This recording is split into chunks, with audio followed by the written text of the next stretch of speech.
मतलब सॉरी, अहिनवाड़ा एक इनकी राजधानी, अहिनवाड़ा इनकी राजधानी थी, किनकी? चालुक्यों की। वहां से थोड़ी दूर में अहिनवाड़ा व्याघ्रपल्ली गांव था, बाद में बघेला गांव बन गया। वो मिला उसको, किसको? बाघराव को। बाघराव कौन था? वीर धवल का पुत्र था। वीर धवल कौन था? सारंगदेव का पुत्र था। सारंगदेव कौन था? भीम प्रथम का पुत्र था। तो बाघराव को मिला वो गांव, और फिर बाघराव की जो संतानें हुई वो बघेल कहलाई। भीम का पुत्र सारंगदेव, चौथा पुत्र सारंगदेव, सारंगदेव का पुत्र वीर धवल, वीर धवल का पुत्र बाघराव, जिसे व्याघ्रपल्ली गांव मिला, और उसी की जो संतानें हुई, उसी बाघराव की जो संतानें हुई, वही बघेल कहला गई। ये दूसरी कहानी ये। अब फिर इसके बाद की कहानी शुरू होती। अब कहते हैं कि जिसको बाघराव को थोड़ी सी जागीर मिली थी, थोड़ा सा पार्ट मिला था, इससे बाघराव खुश नहीं थे। तो उन्होंने जो थोड़ा भी मिला था उसको भी वहीं दे के राजपाट, और वहां से वो चले आए, और उनके साथ उनके समर्थक भी चले आए। वहां से घूमते भागते वो 1233-34 के आसपास की घटना है ये। एग्जैक्ट सन नहीं मिलेगा, रेफरेंस मिलता है। 1233-34 के आसपास की घटना है। तो वो वहां से घूमते हुए चित्रकूट पहुंच गए, और जब चित्रकूट पहुंचे तो उन्होंने इस एरिया कोई महत्वपूर्ण राजा शासन नहीं कर रहा, और तब दिल्ली की गद्दी भी महत्वपूर्ण नहीं थी।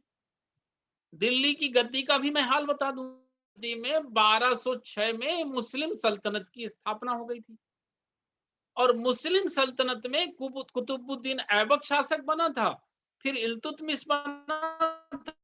बाद जो शासक आए थे वो सब कमजोर थे। वो दिल्ली सल्तनत उस समय स्थापना की शुरुआत में थी। अलाउद्दीन खिलजी तक आते आते फिर विस्तार हुआ।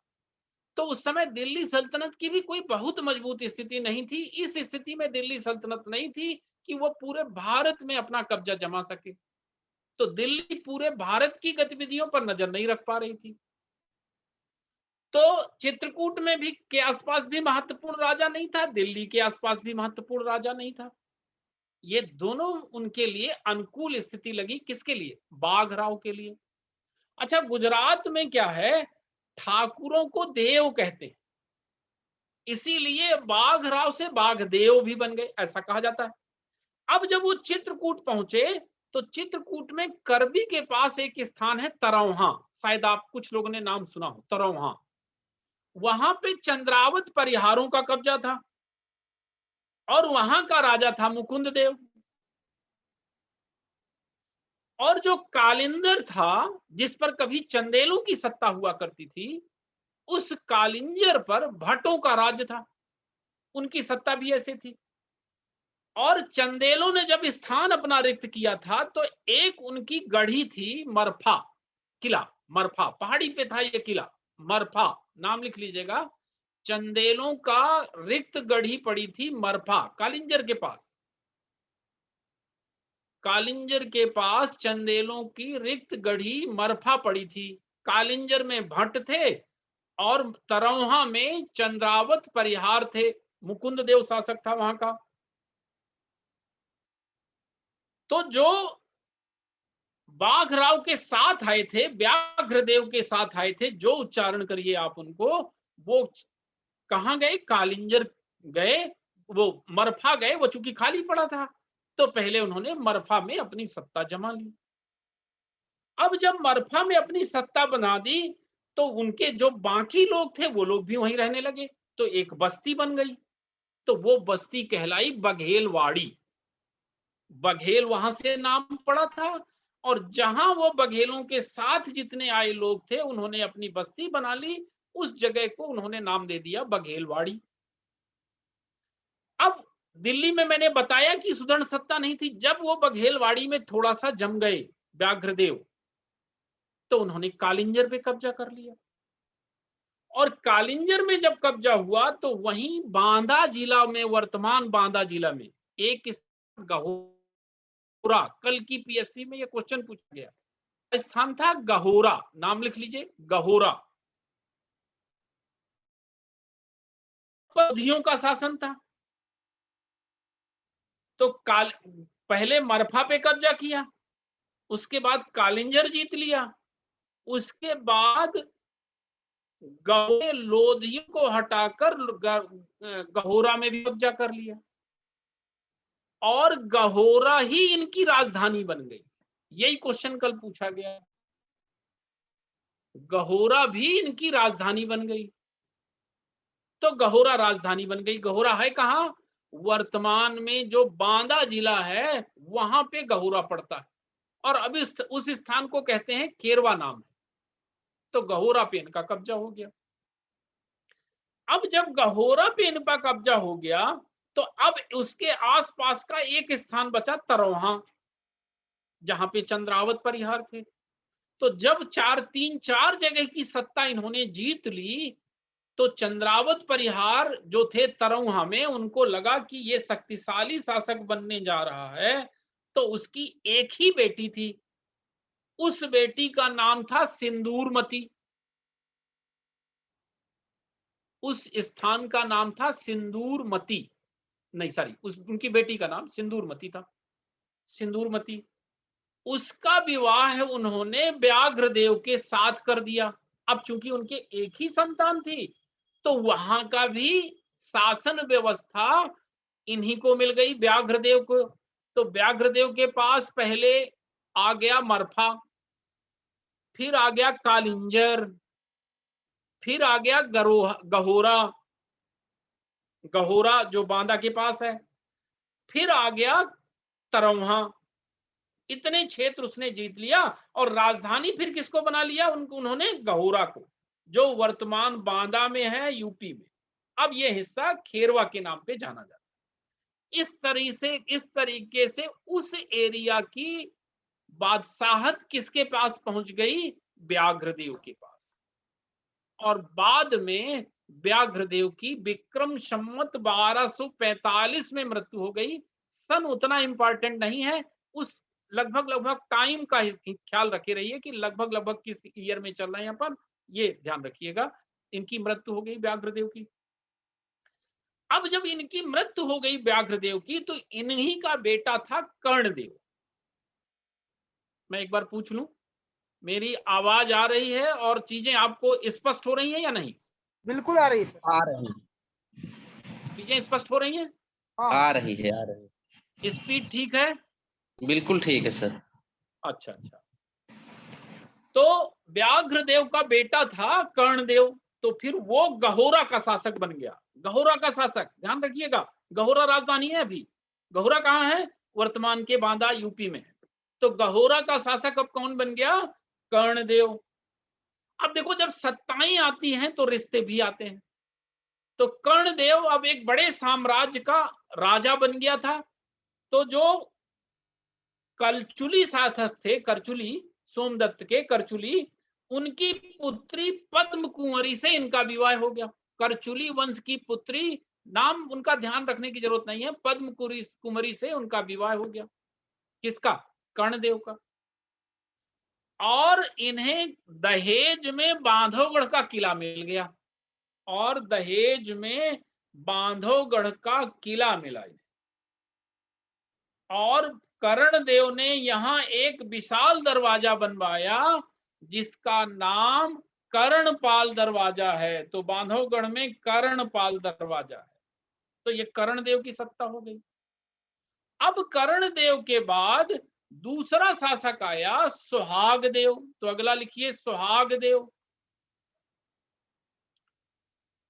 शहडोल में सुहागपुर एक स्थान है जहां कोयला खूब मिलता है। कहते हैं उसकी स्थापना इन्हीं सुहागदेव ने की थी। तो सुहागदेव ने ही सुहागपुर को बसा दिया। फिर अगले शासक आए सारंगदेव। बस जिनका जितना महत्वपूर्ण है वो पार्ट मैं बता रहा हूं। सारंगदेव, चंदेल की सेना में एक वीर हुआ करते थे ऊदल, आल्हा के भाई, ध्यान होगा आपको।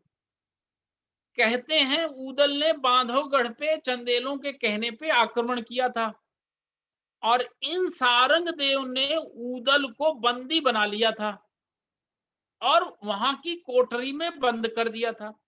तो लिख लें, चंदेल सामंत ऊदल को बांधवगढ़ की कोठरी में बंद कर दिया था और जहां बंद किया था उसे आज भी ऊदल की कोठरी कहते हैं। आज भी ऊदल की कोठरी कहलाती है वो।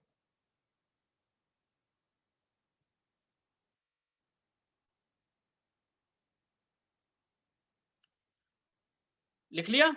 इसके बाद अगले शासक बने बिलास देव। इनके समय में राज गहोरा से लेके कहते हैं बिलासपुर तक हो गया था, छत्तीसगढ़ तक।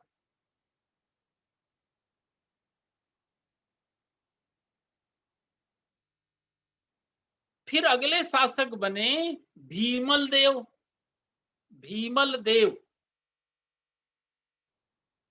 ये कहते हैं, भीमल देव ये कहते हैं संस्कृत के प्रसिद्ध विद्वान थे और इन्होंने एक रचना लिखी, वीर भानुदय। रचना है इनकी वीर भानुदय। संस्कृत के प्रसिद्ध विद्वान थे भीमल देव। भीमल देव वीर भानुदय की रचना किया इन्होंने। फिर एक शासक बने बल्लार देव। बल्लार देव, बल्लार देव। इनका एक काम ध्यान रखना है, महाराजा धीराज की उपाधि धारण की थी। एक ये जिस समय थे उसी समय दिल्ली की गद्दी पे फिरोज शाह तुगलक थे। ये जिस समय थे उस समय दिल्ली की गद्दी में फिरोज शाह तुगलक थे। इन्होंने महाराजा धीराज की उपाधि धारण की और गहोरा में एक तालाब बनवाया था। तो दोहरा का तालाब पूछा नहीं जाएगा। महाराजा धीराज की उपाधि किस शासक ने धारण की थी वो याद रखिएगा।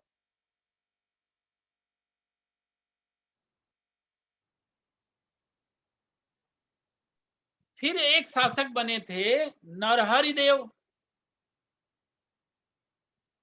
नरहरि देव अब कहते हैं व्याघ्र देव से नरहरि देव तक का शासन, ये लाइन लिख लीजिए। व्याघ्र देव से लेकर नरहरि देव का शासन 1234 से 1470 तक चला। व्याघ्र देव से नरहरि देव तक का शासन 1234 से 1234 से 1470 तक चला।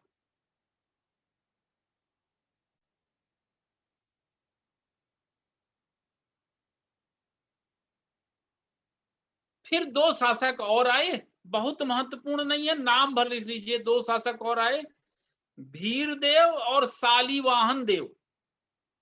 भीरदेव और शालिवाहन देव लोदी के समय ये सत्ता में थे। यहां जिस समय भारत में लोदियों की सत्ता थी उसी समय ये यहां शासन कर रहे थे, रीवा में।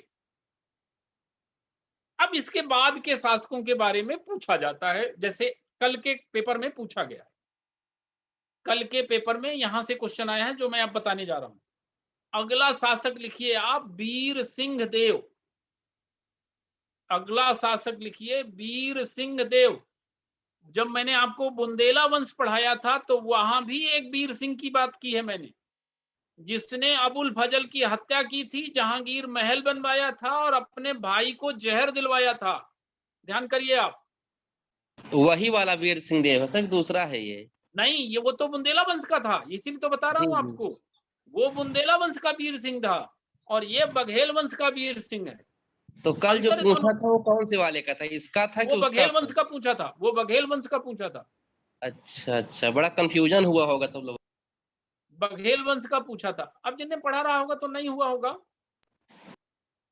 ठीक, तो वीर सिंह देव इनकी ये कब से कब तक थे वो लिख लीजिए। 1500 से 1540 तक। 1500 to 1540।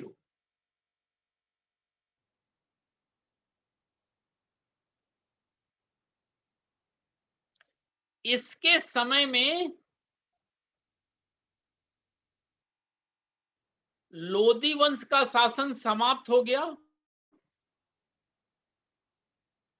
और दिल्ली सल्तनत समाप्त हो गई और मुगल सल्तनत की 1526 में स्थापना हो गई। मुगल सल्तनत की 1526 में स्थापना हो गई। और कैसे हुई? पानीपत का युद्ध हुआ। कब? 1526 में। 1526 में पानीपत का युद्ध हुआ और मुगल सल्तनत आ गई भारत में। तो भारत में सत्ता हो गई मुगल की।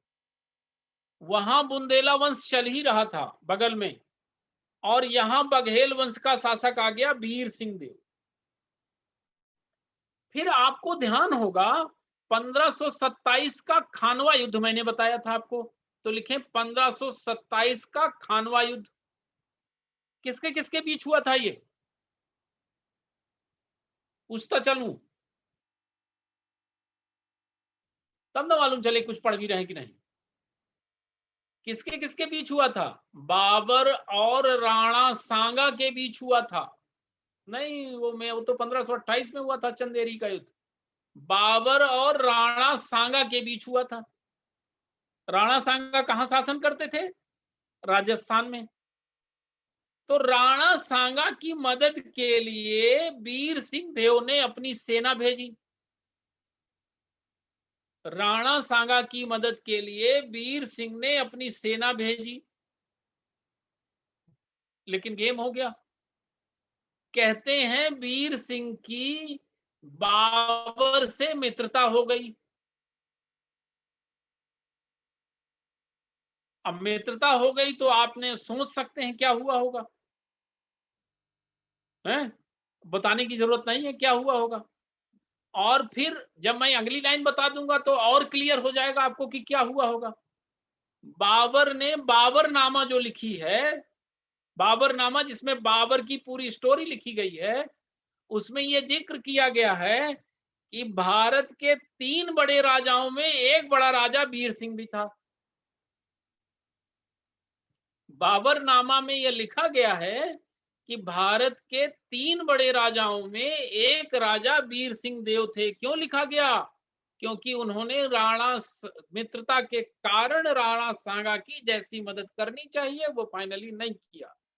बाबर जीत गया और मुस्लिम सत्ता स्थापित हो ही गई थी, तो आगे भी चलती रही। इनके समय भी राजधानी गहोरा ही थी, यही पूछा गया था। वीर सिंह देव के समय राजधानी क्या थी? तो अभी गहोरा ही राजधानी चल रही है। 3 राजधानियां हुई हैं बघेलखंड की। पहले हुई है गहोरा, फिर हुई है बांधवगढ़, और फिर हुई है रीमा।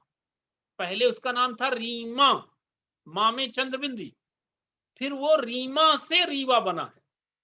तो 3 राजधानियां हुई हैं बघेलखंड की। पहले गहोरा जो यूपी में है, फिर बांधवगढ़ आप जानते हैं उमरिया के पास, फिर तीसरी राजधानी बनी रीमा, रीवा, जिसको आप वर्तमान में रीवा कहते हैं। पर अभी वीर सिंह देव तक में राजधानी गहोरा ही थी। और कहते हैं वीर सिंह के नाम से ही क्लियर है, सतना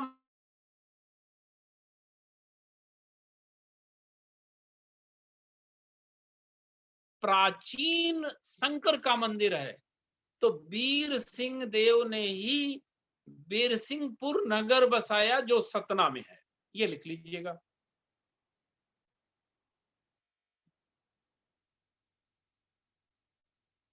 इसके बाद अगले शासक बने वीरभानु।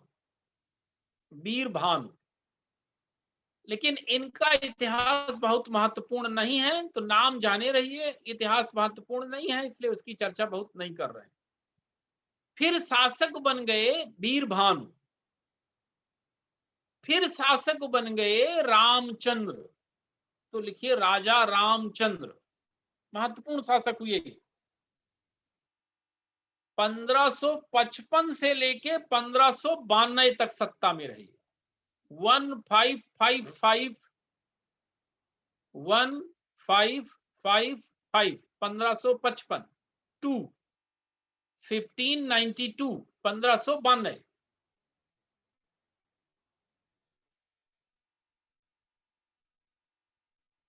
अब देखिए, अकबर शासक बना 1556 में और ये शासक बने 1555 में।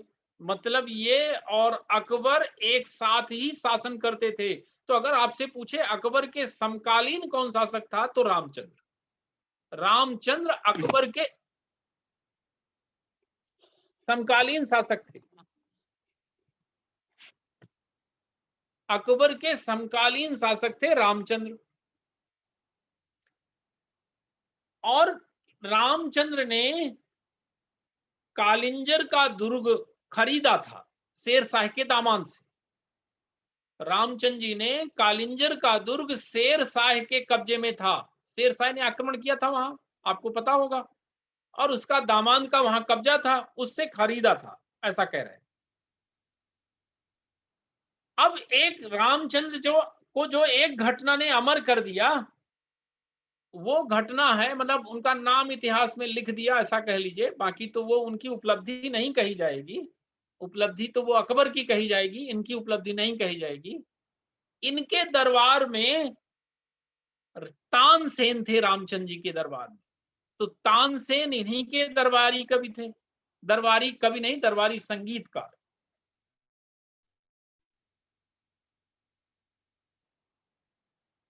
तानसेन इन्हीं के दरबार में थे।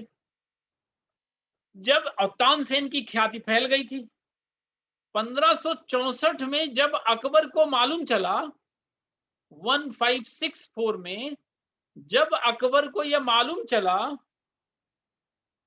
कि तानसेन वहां है, तो उन्होंने जलाल खां, नाम या लिख लीजिए, जलाल खां को भेजकर तानसेन को अपने दरबार में भेजने का आदेश दिया। जलाल खां को भेज दिया, कहां? इनके रामचंद्र जी के दरबार में, और कहा तानसेन को हमारे दरबार में भेज दीजिए।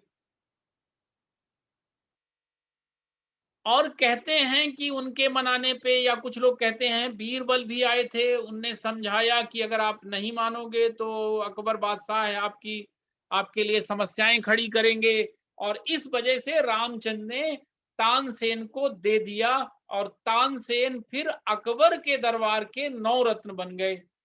तानसेन का डिटेल में बताऊंगा, अभी इतिहास पढ़ रहे हैं तो क्रम टूट जाएगा, इसलिए अभी इतने ही जानिए। अकबर के 9 रत्न बने। और कहा यह जा रहा है कि जो बीरबल थे वो भी सीधी के थे। बीरबल भी गोधरा में थे, सीधी के एक स्थान पे गोधरा पे थे। और बाद में बीरबल और अकबर, जो बिंदधरा के 2 महान विभूतियां थी, वो दोनों अकबर के दरबार के 9 रत्न बन गए।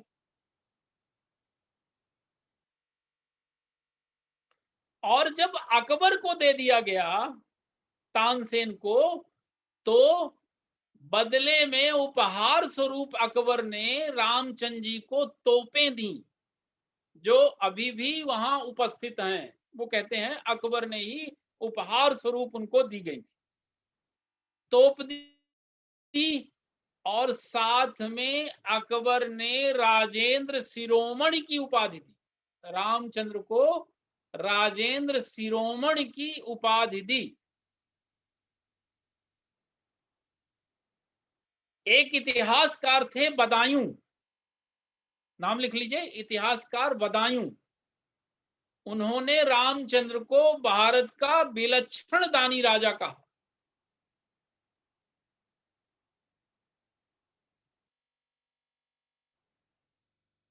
विलक्षण दानी राजा कहा। इतिहासकार बदायूं ने रामचंद्र को भारत का विलक्षण दानी राजा कहा।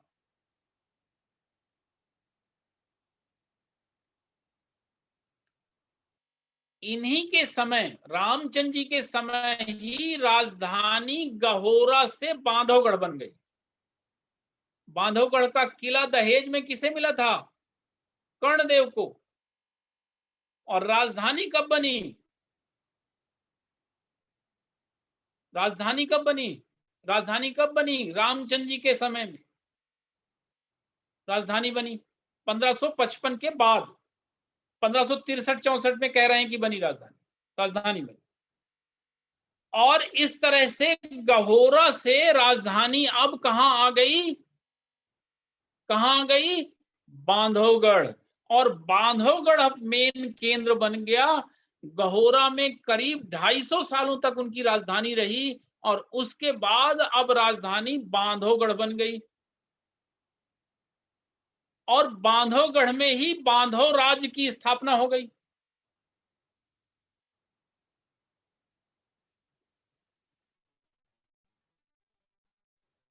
अब जब ये रामचंद्र रहे तब तक तो अकबर कुछ नहीं बोले। 1592 में रामचंद्र जी की मृत्यु हो गई। उसके बाद शासक बन गए विक्रमादित्य। अगला शासक लिखिएगा, वीरभद्र बने थे लेकिन छोटा सा शासन था, तो अगला शासन लिखिए विक्रमादित्य। विक्रमादित्य अगले शासक बने। विक्रमादित्य की अवधि लिख लीजिएगा 1593 से 1624। 1593 टू 1624।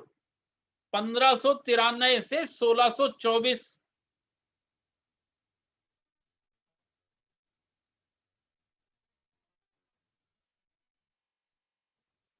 अब ये देखिए यहां पे थोड़ा सा कंफ्यूजन है, पर एक तो मिलता है कि 15 कहा जाता है 1597 में अकबर ने बांधवगढ़ को मुगल सल्तनत में मिला लिया।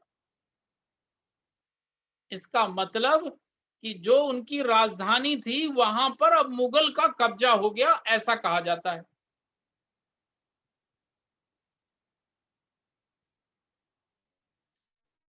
अब फिर कुछ लोग ये कहते हैं कि अकबर ने ही बांधवगढ़ वापस कर दिया 1597 में।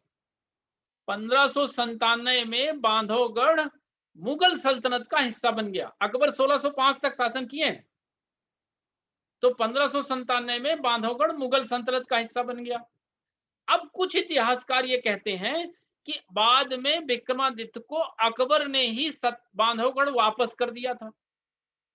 कुछ इतिहासकार ये मानते हैं कि अकबर ने नहीं, जहांगीर ने वापस किया था, और इसके पीछे एक कहानी भी बता रहे हैं। तो फिर लिखिए 1605 में अकबर की मृत्यु हो गई। 1605 में अकबर की मृत्यु हो गई और जहांगीर शासक बन गए।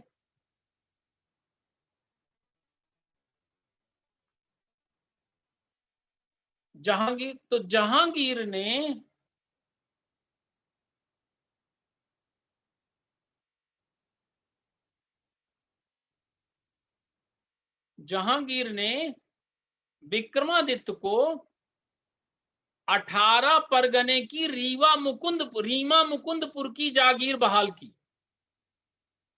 18 परगने की रीमा मुकुंदपुर की जागीर बहाल की और तब विक्रमादित्य ने रीमा राजधानी बना दी। तब विक्रमादित्य ने रीमा राजधानी बना दी। गहोरा से बांधवगढ़ बनाया रामचंद्र जी ने। बांधवगढ़ जब मुगल सल्तनत में चला गया तो विक्रमादित्य ने राजधानी रीमा बना दी। लेकिन अब रीमा बनने के पहले की कहानी थोड़ा जान लीजिए। यही एक कहावत चर्चा में आई थी, ये नर्दा का नियाव करें और हारियाई बखरी। ये बघेलखंड की भाषा में है, ये नर्दा का नियाव करें और हारियाई बखरी, या आधी छोड़ पूरी का धावे, आधी मिले ना पूरी पावे। ये जो कहावत है, ये नर्दा का नियाव करें और हारियाई बखरी, ये विक्रमादित्य के समय से ही कहते हैं चालू हुई है। अब उसके पीछे की मैं कहानी बता रहा हूं आपको। हुआ ये कि जब अकबर ने ले लिया था, अब जब जहांगीर का शासन आया तो विक्रमादित्य ने जहांगीर से बांधवगढ़ में अपना दावा प्रस्तुत किया। तो बादशाह ने नामंजूर कर दिया। अब जब बादशाह नहीं माने तो विक्रमादित्य गुस्सा हो गए, और जब गुस्सा हो गए तो उन्होंने बांधवगढ़ पे कब्जा आक्रमण कर दिया, कब्जा लेने के लिए, जो पहले मुगल सल्तनत के अधीन था। अब जब आक्रमण कर दिया तो जहांगीर ने अपना एक सैनिक कह लीजिए या सेनापति महासिंह, उस महासिंह कछवाहा को भेज दिया। जिसको लिखना है वो लिखता जाएगा। जहांगीर से बांधवगढ़ का दावा किया, जब जहांगीर नहीं माने तो वो बांधवगढ़ पे आक्रमण किया, जब आक्रमण किया तो उस पे मुगल सल्तनत का कब्जा था। तो मुगल सल्तनत का एक सेनापति था महासिंह, उसको उन्होंने भेज दिया बांधवगढ़ में। अब जब महासिंह पहुंच गए तो महासिंह ने विक्रमादित्य को वहां से बैरंग लौटा दिया, मतलब वो कब्जा करने में सफल नहीं हुए और हार के उनको वापस आना पड़ा। अब जब वो हार के वापस आ गए तो बाद में ऐसा कहा जाता है, 1992 का जो रीवा गजेटियर है उसके पृष्ठ क्रमांक 35 में ये लिखा हुआ है। पृष्ठ क्रमांक 35 में ये लिखा हुआ है कि जब ऐसा हो गया तो परेशान विक्रमादित्य, जहांगीर का लड़का जो शासक नहीं बना था, शाहजहां, शाहजहां का बचपन का नाम खुर्रम था, तो खुर्रम के पास गए कहीं से जोड़ जुगाड़ लगा के, और बाद में खुर्रम बाद में शासक बना, पर उस समय जहांगीरी शासक था। तो खुर्रम के पास जब गए तो कहते हैं खुर्रम की सिफारिश पर जहांगीर ने फिर इनको रीमा राज्य की जागीरदारी दे दी थी, और तभी ये रीमा की राजधानी इनकी बनी। और तभी से कहा गया कि गे नर्दा का न्याय करें, कि मांगने गए थे बांधवगढ़, अब पा गए 18 परगने की रीमा मुकुंदपुर की जागीरदारी, और इसी से वो कहावत बनी, ऐसा कहा जाता है। तो विक्रमादित्य की समरी यह है कि इनके समय में बांधवगढ़ इनसे छीन लिया गया, फिर जहांगीर आए, जहांगीर से बांधवगढ़ मांगा, उन्होंने नहीं दिया, आक्रमण किया इन्होंने। आक्रमण करने के बाद वहां महासिंह को भेज दिया गया, उससे ये नहीं जीत पाए। जब नहीं जीत पाए तो फिर इन्होंने खुर्रम के माध्यम से जहांगीर के दरबार में आवेदन लगाया, और आवेदन लगाने के बाद जब जहांगीर ने इनको वो दे दी वहां की परगना की जिम्मेदारी, तो इनकी सत्ता फाइनली रीमा राजधानी बना के वहां स्थापित हो गई। और अगर कहा जाए तो ये रीमा रियासत के पहले राजा साबित हुए, क्योंकि रीमा राजधानी पहली बार हुई। तो अगर रीमा के रियासत के पूछा जाए तो पहले राजा हो गए, क्योंकि पहली राजधानी अलग अलग थी। तो विक्रमादित्य रीमा रियासत के पहले राजा हुए, और ये 1624 तक शासन किए, 1624 तक ये शासन किए। इन्हीं के समय में बीहर, और ये तथ्य लिख लीजिएगा, बीहर और बिछिया के संगम पर, ये लिख लीजिएगा ये लाइन जो मैं बोल रहा हूं, बीहर और बिछिया के संगम पर शेर शाह सूरी का पुत्र जलाल खां ने गढ़ी बनवाई, जो अभी भी है, और उपरहटी बस्ती बसाई, उपरहटी बस्ती बसाई, बाद में बसाई गई। एक बार और रिपीट कर दें बीहर और बिछिया के संगम, बीहर और बिछिया के संगम पर शेरशाह सूरी ध्यान आ गया, जिसने हुमायूं को भगा के 5 साल तक दिल्ली पे कब्जा किया रहा, वो शेरशाह सूरी जो कालिंजर आक्रमण में मरा था। वो शेरशाह सूरी के पुत्र जलाल खां ने बीहर बिछिया के संगम पर गढ़ी बनाई, और उसी को विक्रमादित्य ने आवास बना लिया अपना। जब रीमा राजधानी हो गई तो उसी गढ़ी को विक्रमादित्य ने अपना आवास बना लिया, और बगल में उपरहटी बस्ती बसा दी विक्रमादित्य ने। तो उपरहटी बस्ती उसी ने बसाई, किला उस गढ़ी का आवास इन्हीं ने बनाया, और रीमा रियासत के पहले राजा रहे। इसके बाद अमर सिंह सत्ता में आए। तो अगला लिखिए अमर सिंह, 1624 से लेके 1640।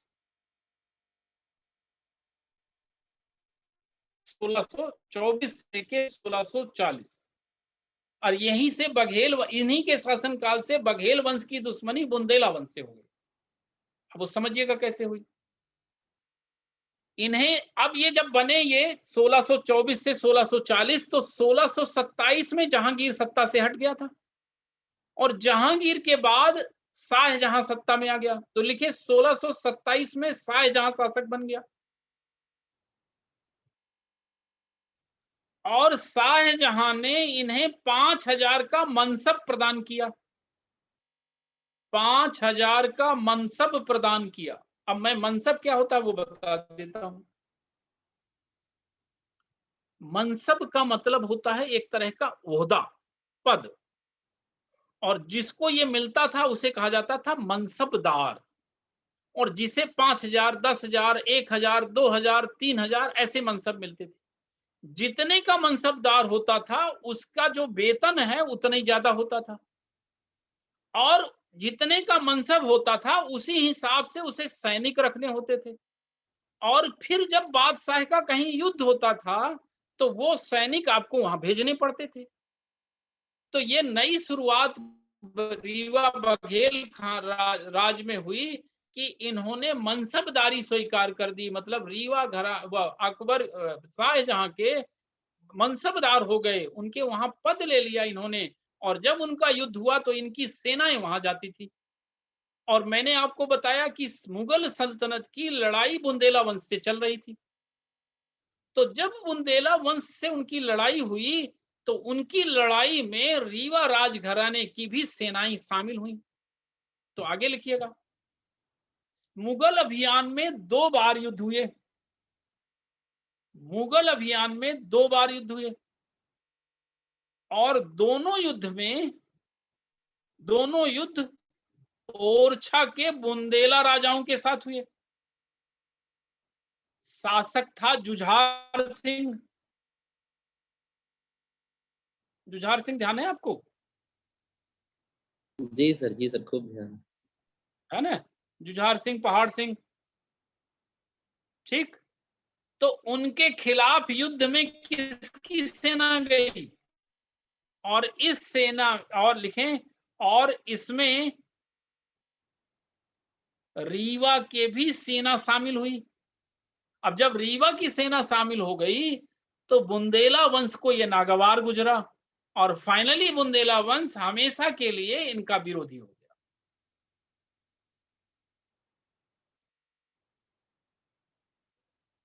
खैर, 1624 से 1640 की बात हो गई। अब इसके बाद अनूप सिंह सत्ता में आ गए।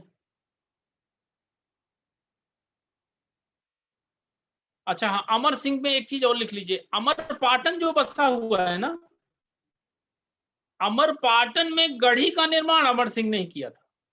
हालांकि इतना डीप मध्य प्रदेश रीवा वालों के लिए तो ठीक है, पर मध्य प्रदेश की पृष्ठभूमि में नहीं पूछना चाहिए इतना। लिखना चाहें लिख लें, नहीं लिखना चाहें नहीं लिखें। अमरपाटन में जो गढ़ी बनी है उसका निर्माण इन्हीं ने, अमर सिंह ने किया था अपने नाम। अब अनूप सिंह आए तो अनूपपुर बसा दिया अपने नाम पे। तो अगले सत्ताधारी आए अनूप सिंह 1640 से लेके 1660 तक। अब देखिए बाजी कैसे पलटती है वो देखिए। 16 वर्ष की उम्र में ये शासक बन गए। 16 वर्ष की उम्र में अमर सिंह शासक बन गए, क्योंकि अनूप सिंह शासक बन गए क्योंकि अमर सिंह की मृत्यु हो गई थी। अब इस बीच ओरछा की राजनीति में परिवर्तन आ गया। क्या परिवर्तन आ गया कि अभी तक जो ओरछा के बुंदेला मुगलों के दुश्मन थे, अब उन पर भी मुगलों का कब्जा हो गया, तो वो भी मुगलों के अधीन आ गए। तो लिखे, इस बीच ओरछा के बुंदेला जो मुस्लिमों के दुश्मन हो, जो मुगलों के दुश्मन थे, अब मुगलों के अधीन आ गए। और शासक था पहाड़ सिंह, जुझार सिंह के बाद बना था, पहाड़ सिंह शासक था।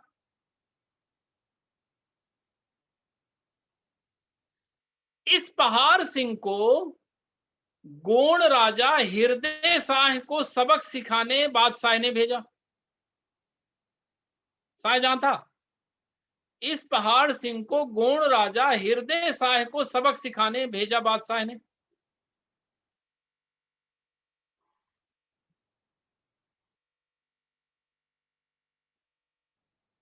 अब हृदय शाह भाग के रीवा गए।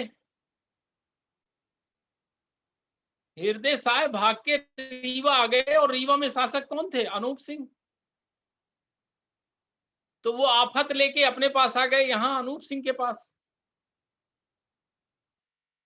अब पहाड़ सिंह को मौका मिल गया कि अच्छा मौका है, मुझे हृदय शाह को मारने के लिए बादशाह ने कहा है, अब मेरे पूर्वजों का बदला पड़ा है रीवा राज्य से, तो हृदय शाह को इन्होंने शरण दी है, तो मुझे अब बादशाह से पूछने की जरूरत नहीं है, मैं तो हृदय शाह को मारने इनके यहां भी आक्रमण कर दूं।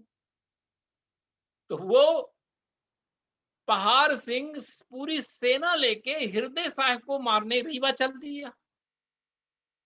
अब जब अनूप सिंह को मालूम चला कि रीवा आ रही है उनकी सेना, तो ये दोनों भाग के त्योथर चले गए। हृदय शाह भी भाग गए और अनूप सिंह भी चले गए और रीमा गढ़ी छोड़कर त्योथर चले गए। बाद में कहते हैं कि फिर ये मुगल दरबार में उपस्थित हुए और मुगल दरबार में उपस्थित होने के बाद इन्होंने मुगलों से अपने पुराने संबंधों की दुहाई दी और कहते हैं राजा जय सिंह ने भी मदद की और उसके कारण वो कब नहीं तो कब्जा बुंदेला वंश का हो गया था, तो उसके कारण इन्हें फिर से रीमा राज्य 1656 में वापस मिल गया। तो 1656 में इन्हें फिर से रीमा राज्य वापस मिला अनूप सिंह जी। इन्होंने ही अनूपपुर बसाया और इन्हीं के समय में सोहावल रियासत कायम हुई। सोहावल रियासत भी कायम हुई।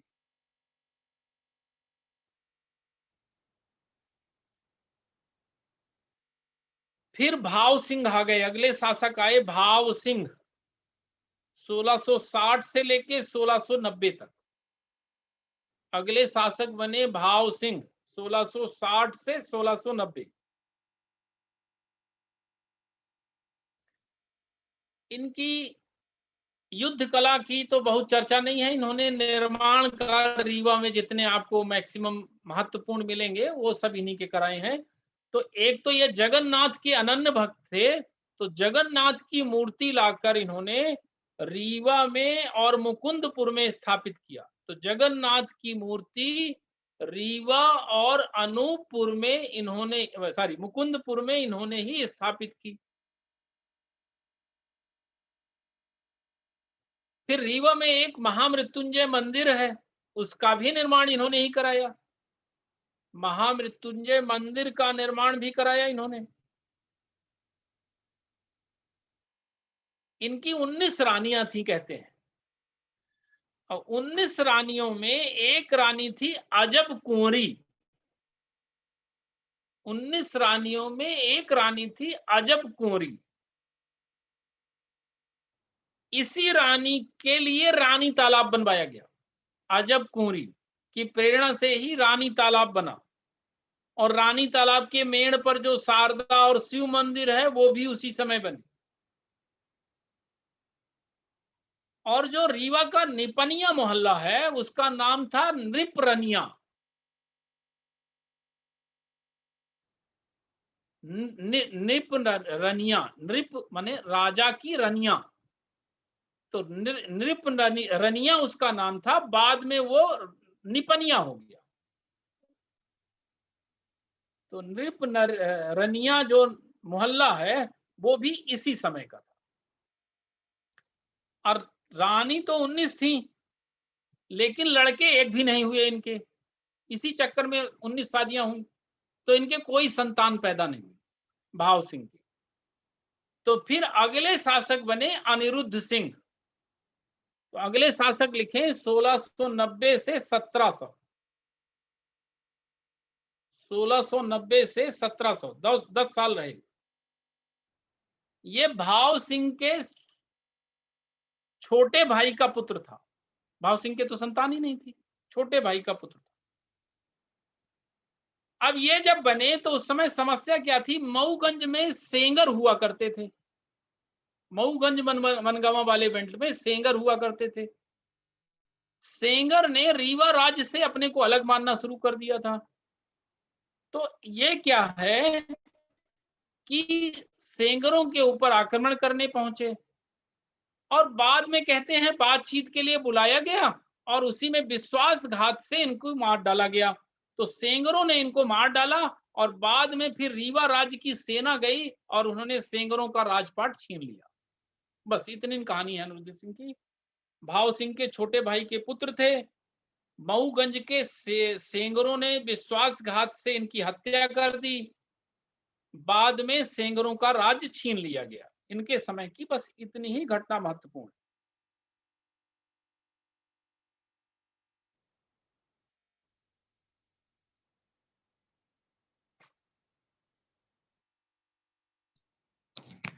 उसके बाद अगले शासक बने अवधूत सिंह। अवधूत सिंह 1700 से 1755। छोटे भाई का नाम लिखना है तो यशवंत सिंह। कुछ लोग पूछ रहे हैं उनके छोटे भाई का नाम क्या है। यशवंत सिंह। जितना पढ़ा रहा हूं इतना याद रखें तो बहुत है। अवधूत सिंह 1700 से 1755। 1700 से 1755।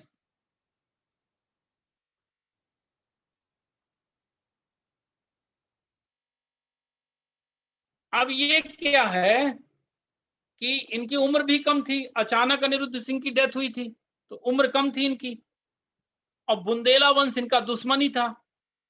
तो बुंदेला में छत्रसाल की मृत्यु के बाद उनका बेटा हृदय शाह आ गया था। तो लिखे बुंदेला में छत्रसाल के बेटे हृदय सिंह का राज था।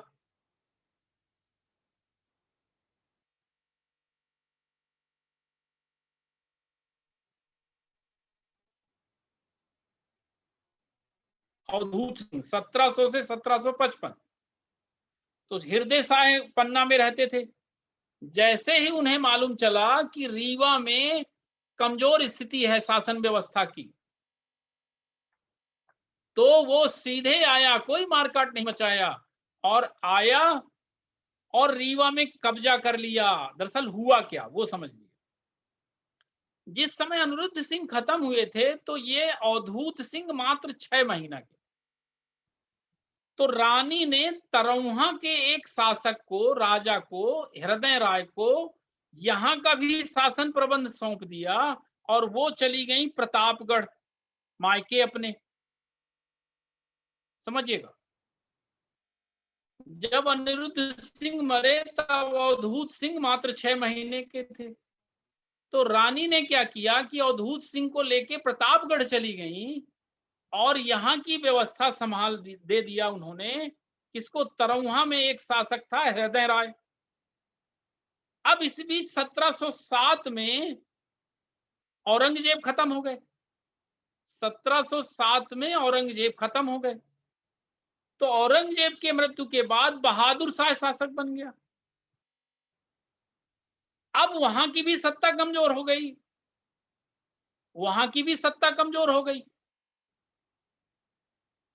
तो जब वहां की सत्ता कमजोर हो गई दिल्ली की, तो जो छत्रसाल था उसका कब्जा यहां तक हो गया था।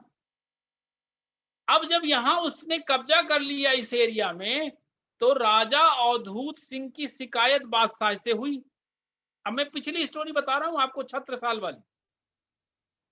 जब 1707 में औरंगजेब मरा, मैं छत्रसाल की स्टोरी पे ले चल रहा हूं आपको। तो 1707 में मरा, बहादुर शाह आ गया। बहादुर शाह की सत्ता कमजोर थी तो छत्रसाल औरंगजेब को ही नहीं दबते थे बहुत, तो बहादुर शाह को तो बिल्कुल ही नहीं दबते थे। तो जैसे ही बहादुर शाह आए कि वो आए छत्रसाल और बिरसिंहपुर, माधवगढ़ सब कब्जा करके चले गए। अब बाद में राजा छत्रसाल की अवधूत ने या अवधूत के प्रतिनिधियों ने बादशाह से शिकायत की। बादशाह शाह कौन? बहादुर शाह, दिल्ली का शासक। उससे शिकायत की कि हमारा सब राजे पाट छीन लिया छत्रसाल ने। तो बहादुर शाह ने इलाहाबाद का एक उनका सामंत था मोहम्मद बंगस, मैंने वहां भी आपको बताया है, मोहम्मद बंगस को छत्रसाल के ऊपर आक्रमण करने भेज दिया। और तभी छत्रसाल की सहायता के लिए बाजीराव आए थे, तभी बाजीराव आए थे। और फिर बाजीराव ने फिर छत्रसाल की वो सहायता करके और उसको हराया था बंगस को। वो स्टोरी यहां से मैंने जोड़ी आपको, ठीक है। अब ये अवधूत सिंह थे, तो अवधूत सिंह के समय में कब्जा हो गया, तो अब अवधूत सिंह के समय में ही बेटा आ गया। वो जब खत्म हो गए तो बेटा आ गया। ये तो पहले की स्टोरी है। तो बेटा तो वो तो बांधवगढ़ तक थे, बेटा ने क्या किया, रीमे में कब्जा कर लिया। हृदय शाह आया, उनका बेटा था, छत्रसाल का बेटा था हृदय शाह, उसने आके रीवा में ही कब्जा कर लिया। अब रीवा बिल्कुल असहाय स्थिति में था, कोई बचाने वाला नहीं। ऐसी स्थिति में ऐसे ऐसे शूरवीर हुए हैं कि उनका नाम इतिहासों में नहीं है, लेकिन उन्होंने अपने राजा को बचाने के लिए अपना सब कुछ न्यौछावर किया है। ऐसे ही एक व्यक्ति थे नीलकंठ देव करचुली, नाम लिख लीजिएगा, नीलकंठ देव करचुली। इनके 4 बेटे थे। इन्होंने चारों को बुलाया, बोला रीवा राज्य के हम रक्षक हैं, आज रीवा राज्य संकट में है, हमें उसकी मदद करनी चाहिए। और कहा कि मैं वृद्ध हो गया हूं, नहीं मैं चलता तुम्हें बताने, पर तुम चारों लोग जाओ और जो लोग इकट्ठा हो सके उन्हें इकट्ठा करो और अंतिम सांस तक, खून की अंतिम बूंद तक लड़ना। उन्होंने अपने पिता की आज्ञा ली और केवल 46 योद्धाओं के साथ रीमा राज्य को खाली कराने आ गए। और रीवा राज्य को जब खाली कराने आए तो उसमें उस युद्ध का नाम है बुंदेलहाई जुझ। नहीं, आदमी कहते हैं अपनी भाषा में जूझ गए, तो वो बुंदेलहाई जुझ नाम दिया गया उसको। तो वो जूझ गए और उसमें उनके 2-3 बेटों ने की मृत्यु हो गई। उनका नाम था हिम्मत राय, साहेब राय और चिंतामणि राय। कहते हैं घोघर स्कूल में इनकी वो स्मारकें अभी भी खड़ी है। तो रीमा राज्य खाली कराने के लिए नीलकंठ देव करचुली के चारों पुत्र योद्धाओं के साथ आए और इस प्लानिंग के साथ उन्होंने युद्ध लड़ा कि फाइनली बुंदेला के जो सूरवीर थे उनको भागने के लिए मजबूर होना पड़ा। रीमा राज्य इन्होंने खाली करा लिया और हिम्मत राय, साहेब राय और चिंतामणि राय शहीद हो गए। और घोघर स्कूल में उनके स्मारक आज भी हैं।